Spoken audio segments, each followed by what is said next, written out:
I'd like to introduce the President of the United States, Barack Obama.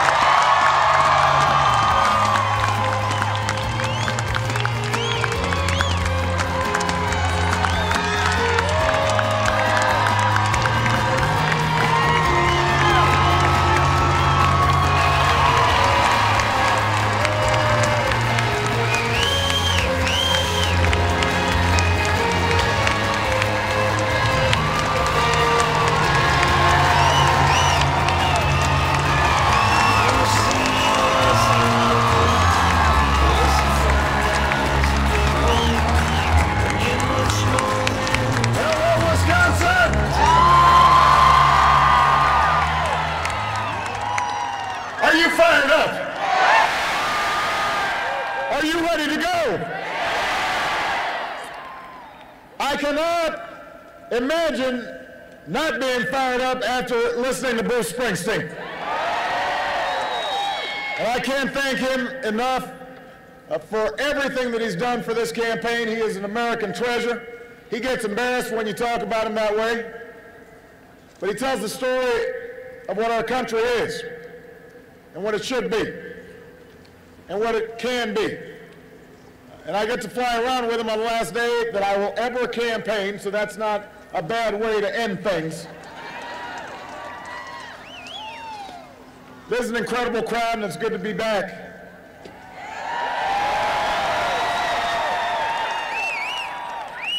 The weather's cooperating. You know, it sort of feels like Chicago. Nice and brisk. There are a couple other people I want to thank before we get started. Your next senator from the great state of Wisconsin, Tammy Baldwin, is here. She'll follow in the footsteps of two other outstanding Wisconsin senators, Herb Kohl and Russ Feingold, who are here. Your next congressman, Mark Pocan, is here. And let's give it up for the mayor of Madison, Wisconsin, Paul Soglin. Now, for the past week, even in the midst of all this campaigning and electioneering and way too many TV commercials, all of us, including Bruce, have been focused on one of the worst storms of our lifetimes. And I had a chance to visit New Jersey, and every day I've been talking to mayors and governors and local officials and families. And we mourn those lives that have been lost.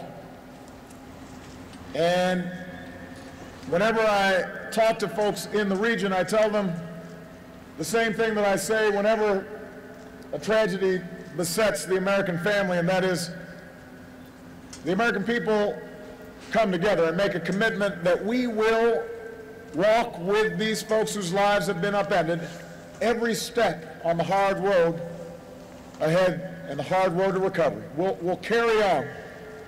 No matter how bad the storm is, we will be there together. No matter how bad the storm is, we recover together. We're all in this together. We rise or fall as one nation and as one people.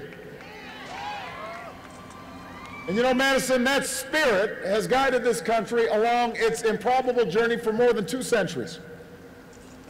It's carried us through the trials and tribulations of the last 4 years.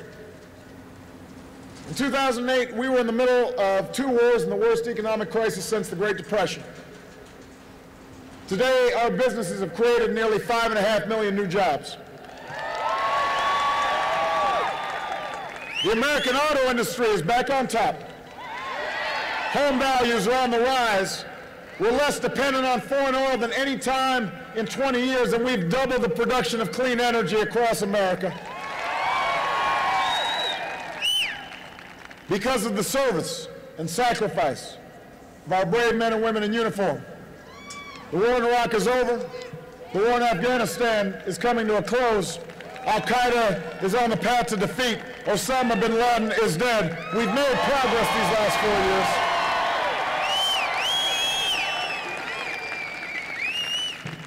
We've made progress these last 4 years, but the reason we're all gathered here, in addition to listening to Bruce, is because we know we've got more work to do. We've got more work to do. As long as there's a single American who wants a job but can't find one,